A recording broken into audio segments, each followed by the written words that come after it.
La phase de négociation.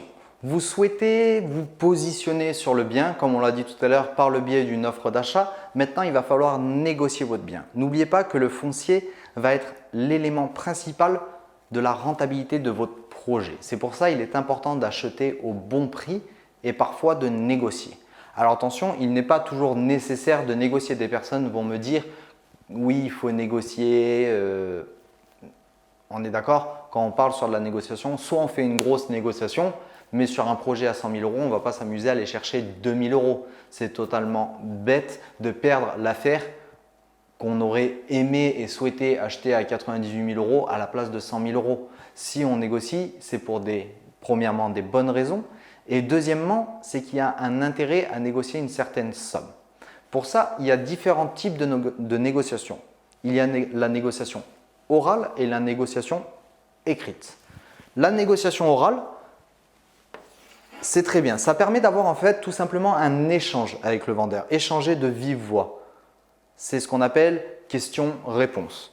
Donc, dans un premier temps, on va pouvoir lui parler un peu du marché en direct, lui dire les biens qui se sont vendus à proximité.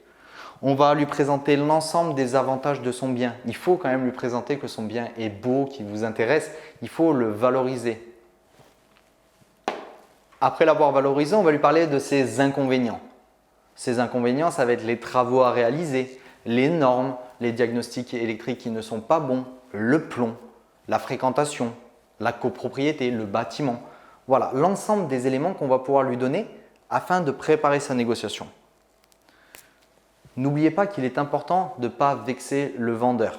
Il ne faut pas le vexer, mais cette négociation orale va permettre de le sonder.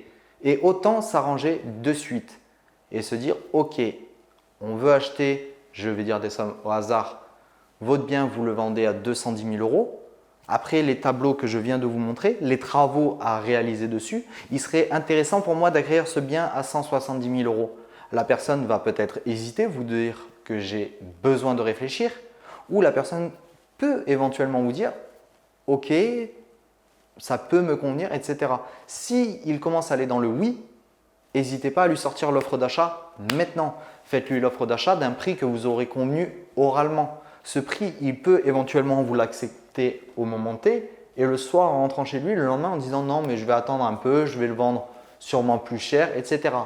Si la négociation orale aboutit, bloquez très vite cette négociation par une offre d'achat écrite, signée et contre-signée par le vendeur. Ensuite, il y a eu la négociation écrite. Donc la négociation orale, elle se fait le jour où vous êtes en fait directement sur place. C'est-à-dire vous avez visité, estimé vos travaux, que le projet est très porteur, on rentre dedans, on est prêt à se positionner. La négociation écrite arrivera, vous venez de réaliser votre visite, vous avez estimé vos travaux, vous rentrez chez vous le soir, vous tapez sur votre logiciel la rentabilité, le cash flow, etc. et vous vous dites « Allez, je vais faire une offre écrite ».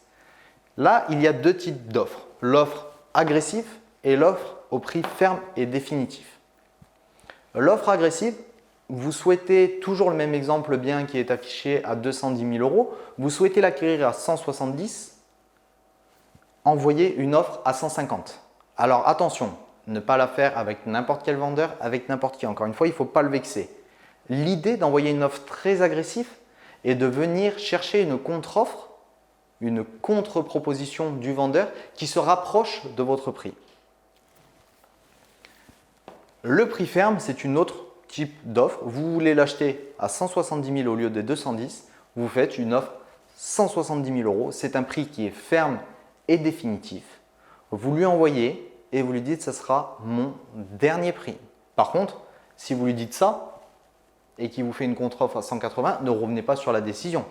Gardez votre crédibilité aussi à vous maintenir sur cette offre qui est ferme.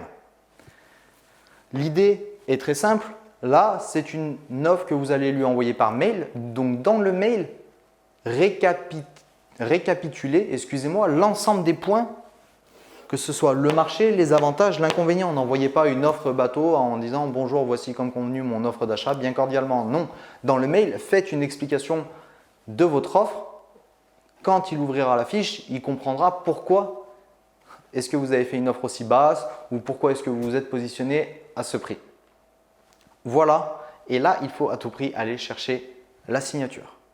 Donc là, vous avez vu en quelque sorte qu'on est passé de la détermination de ses objectifs aux travaux, à la visite, à comment chercher un bien, comment calculer sa rentabilité, son cash flow. Là, au moment T, quand vous avez fait votre offre, bravo, c'est déjà très très bien. Vous avez trouvé votre bien, ce n'est pas évident de trouver un produit.